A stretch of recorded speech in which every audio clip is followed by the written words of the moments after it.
أدراك ما العقبة فك رقبة أو إطعام في يوم ذي مسغبة يتيما ذا مقربة أو مسكينا ذا متربة ثم كان من الذين آمنوا وتواصوا بالصبر وتواصوا بالمرحمة أولئك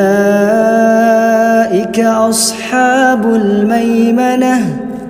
والذين كفروا بآياتنا هم أصحاب المشأمة عليهم نار مؤصدة.